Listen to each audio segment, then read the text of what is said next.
नाजरीन अस्सलाम वालेकुम। कल से अच्छी खबरें आ रही हैं अफ़गानिस्तान के अमन के हवाले से। तालिबान और अमरीकी मुज़ाकरात के हवाले से 6 दिन के मुसलसल मुज़ाकरात हुए और इसमें हमने देखा कि जब आखिर पे ज़ल्मे खलीलज़ाद का जो ट्वीट आया तो उसने कहा कि मोर प्रोग्रेस वाज़ देयर और आगे भी इंशाअल्लाह हम दोबारा शुरू करेंगे और जहाँ पे हमने ये मुज़ाकरात ख़त्म किए इससे हम आगे एक स्टेप जाएंगे। इसी हवाले से कि जो बात आ गई है कि अमेरिका इनख़ला पे एग्री कर चुका है, तालिबान ने भी कुछ बातें मान ली है और जो अच्छी खबर दरमियान में आई है वो ये है कि शायद तालिबान सीज़ फायर पे भी एग्री कर गए हैं और ज़ल्मे खलीलज़ाद काबुल चले गए हैं कंसल्टेशन के हवाले से। अयाज़ वज़ीर साहब ऐसी शख्सियत है कि जिन्होंने अफ़गान टॉक्स उसका एक तजर्बा भी रहा है। इसी हवाले से बात करते हैं। इस वक्त हमारे साथ लाइन पे है अयाज़ वज़ीर साहब। अस्सलाम वालेकुम। और अयाज़ वज़ीर साहब ये बताइए कि जो अच्छी खबरें आ रही है कि शायद तालिबान भी एग्री कर गए, अमेरिका ने इनख़ला का ऐलान भी शायद बहुत जल्द हो जाए, इसी हवाले से आपका अपना तज्ज़िया क्या है? देखिए, खबरों में तो हमने भी पढ़ा है, सुना है और रॉयटर की न्यूज भी ब्रेकिंग डे की थी। तो कहानी तो बस यही है जो आपने बताई कि खबरें तो इस तरह आई है, लेकिन अभी न अमेरिका और न तालिबान की तरफ से कोई पक्की खबर आई है। इनडायरेक्ट बातें हैं कि अमेरिका राजी हो गया निकलने पे और तालिबान इस पे राजी है कि अफगान सरजमीन किसी के खिलाफ इस्तेमाल नहीं होगी। मजीद तफसीलात अभी थोड़ी सी है, लेकिन बहरहाल मेन बात है यही है। ये बातें तो ठीक है, ये तो अच्छी बात है, अमन की तरफ एक बड़ा कदम है। लेकिन बात यहाँ खत्म नहीं होती। असली इम्तिहान तो तब होगा जब अफगान हुकूमत और तालिबान बैठ जाए कि अफगानिस्तान के अंदर हुकूमत कैसे बनाएंगे, अमन कैसे लाएंगे, हालात कैसे काबू करेंगे। मेरा तो ख्याल है कि असली टेस्ट वही होगा। ये अभी वाला मरहला दो के मुश्किल लग रहा था, लेकिन इतना मुश्किल नहीं था जितना कि आने वाला मरहला होगा। एम्बेसडर साहब ये बताइए कि आपने कहा कि असल टेस्ट जो होगा वो जब अफ़गान अफ़गान बैठ जाए, वो बातें करे, उस वक्त पता चल जाएगा कि क्या सूरत हाल क्या बन सकती है। तो ये बताइए कि क्या अमेरिका का किरदार तब भी होगा ताकि जब अफ़गान अफ़गान बैठ जाए तो उन दोनों के दरमियान बातचीत की कामयाबी को इंश्योर करने के लिए अमेरिका का एक किरदार हो सकता है या और ममालिक का, ताकि ये बात जो है बजाय इसके कि उस स्टेज पे डीरेल हो जाए या हम आगे की तरफ चल पड़े और अफ़गानिस्तान में मुस्तकिल अमन कायम हो। देखिए, अभी मेरा ख्याल है अमेरिका के साथ ये बात भी तय हो चुकी होगी, जिसका दो के कोई खास जिक्र नहीं आया मीडिया में, मैंने तो नहीं पढ़ा कि अफगानिस्तान के अंदर अफगान हुकूमत और तालिबान इंटरिम हुकूमत बनाएंगे या तालिबान का उसके अंदर कितना हिस्सा होगा, किस तरह चलाएंगे। मोटी बात तो अमेरिका के साथ थी, जिसकी वजह से मैं समझता हूँ कि खलीलजाद साहब काबुल गए साहब के साथ ये पूरा डील डिस्कस करके रजामंदी हासिल करके फिर वापस दुआ में दोबारा बात शुरू करेंगे।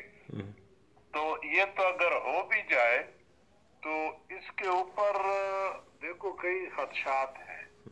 एक तो आपने सही कहा कि गारंटी कैसे, कौन गारंटर होगा, कौन जमानत, कौन कंट्रोल करेगा। अमेरिका होगा, पाकिस्तान होगा, चीन होगा या कोई भी नहीं होगा। कोई मैकेनिज्म तो दरमियान में लाएंगे। मेरा ख्याल है अमेरिका तब तक नहीं निकलेगा। दो के एग्रीमेंट हो गया, शायद 18 महीने में निकलेंगे, लेकिन उसके अंदर कोई शक इस तरह डालेंगे कि जब तक के तालिबान और अफगान हुकूमत की जो मुश्तरका हुकूमत बनेगी वो कुछ अरसा चल के, ताकि अफगानिस्तान के अंदर अमन हो और ये खदशात दूर हो जाए कि तालिबान या तो अफगान हुकूमत और उसके कारिंदे काबू करे या अफगान हुकूमत तालिबान को काबू करे। एक दूसरे के खिलाफ रिजर्वेशन तो खासी सीरियस है। और फिर उसके अंदर ऐसे लोग हैं जिनका जंग के अंदर बहुत बड़ा फायदा है। तो जंग जब बंद हो जाए तो उनका वो जाती फायदा, पॉलिटिकल और इकोनॉमिक बोथ, वो तो उसका क्या बनेगा। और फिर के अलावा कुछ ममालिक जिनका अफगानिस्तान में अभी जिस तरह अमन आ रहा है, मेरा ख्याल है उसके ऊपर ज्यादा खुश नहीं होंगे, और उनके अफगानिस्तान के अंदर खासे लंबे हाथ हैं, तो वो क्या किरदार अदा करेंगे ये अभी देखेंगे। लेकिन बहरहाल जब अफगान हुकूमत और तालिबान मुज़ाकरात करे और कोई अंडरस्टैंडिंग उससे निकल आए प्रेस में, तो तब अंदाजा होगा कि बात किस तरफ जा रही है। अयाज वज़ीर साहब, ये जो पाकिस्तान का किरदार अभी तक तो माशाल्लाह पाकिस्तान ने जो किरदार अदा किया है, कहते हैं कि कतर का जितना भी प्रोसेस है इसका असल जो मूविंग स्पिरिट बिहाइंड है वो पाकिस्तान है। तो जब ये अफ़गान स्टेज पे पहुंच जाए, अफ़गान हुकूमत और तालिबान के दरमियान बातचीत चल निकले, तो क्या आप समझते हैं कि पाकिस्तान से फिर भी तवक्को रखी जा सकती है या पाकिस्तान एक किरदार अदा कर सकता है ताकि अफ़गान अवाम, अफ़गान हुकूमत और अफ़गान तालिबान के दरमियान जो बातचीत का जो स्टेज होगा वो भी कामयाबी से आगे चल पड़े और अफ़गानिस्तान में, जिस तरह मैंने पहले कहा, देर पा अमन के लिए, मतलब यह है कि यहाँ पर भी पाकिस्तान का किरदार हो सकता है? देखिए, पाकिस्तान का तो इसमें शक नहीं है कि अफगानिस्तान के साथ इमीडिएट लगा हुआ मुल्क, पड़ोसी मुल्क है, और अफगानिस्तान के अंदर पाकिस्तान के खुद भी बड़े इंटरेस्ट है, वहाँ लोगों के साथ अच्छे ताल्लुकात है। तालिबान के साथ तो जाहिर बात है, लेकिन हुकूमत के अंदर भी लोगों के साथ अच्छे रवाबित है। तो अब अगर जरूरत पड़े तालिबान और अफगान हुकूमत को, तो पाकिस्तान बेशक रोल अदा कर सकता है, फैसिलिटेट कर सकता है, मजीद मदद कर सकता है। लेकिन पहले तो जाहिर बात है अफगानियों को आपस में, जैसे कि हम कहते हैं, अफगान ओन अफगान लेड, वो मरहला तय करने दे कि वो आपस में क्या करते हैं। हाँ, अगर उनका कोई मसला हो जाए, किसी चीज पे इत्तेफाक ना आए, कहीं पे पाकिस्तान की जरूरत पड़े, वो मुनासिब समझे कि पाकिस्तान को इन्वॉल्व कर ले, तो तब पाकिस्तान मजीद रोल प्ले कर सकता है। लेकिन पहला मरहला अफगानियों के आपस की बात होगी।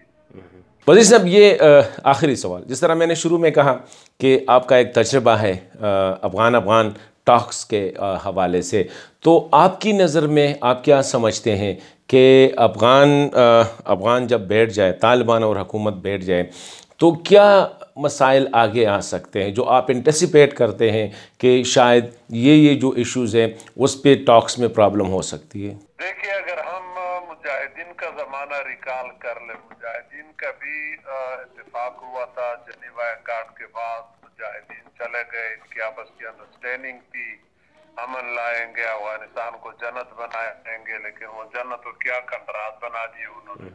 तो अल्लाह न करे कि ये इस तरह हो, लेकिन जिस तरह अमेरिका जल्दी में है, और अगर जल्दी में निकलने की कोशिश की, अफगानियों के पास ये किस्सा जोड़ा कि आप इसको तय कर ले, तो ये इंतहाई खराबी होगी।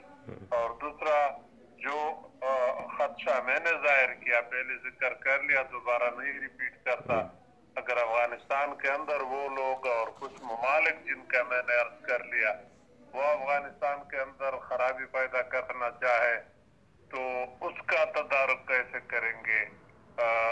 तो खदशात तो बहुत है। पहले तो अफगानियों का आपस में कंप्लीटली एमलगमेट होना और कंप्लीटली शीरो शक्कर होना के बस अब तलखिया खत्म है, जंग बिल्कुल उस तरफ देखेंगी भी नहीं। और फिर उसके बाद जो नेबरिंग कंट्रीज या रीजनल कंट्रीज हैं, उनका रिएक्शन या इनका इस अमल के ऊपर मुतफिक होना, इसको सपोर्ट करना, ये कबल अज वक्त होगा। देखना पड़ेगा कि उनकी अंडरस्टैंडिंग क्या बनती है अफगान हुकूमत और तालिबान की, और किस फार्मूले के तहत अमन लाते हैं।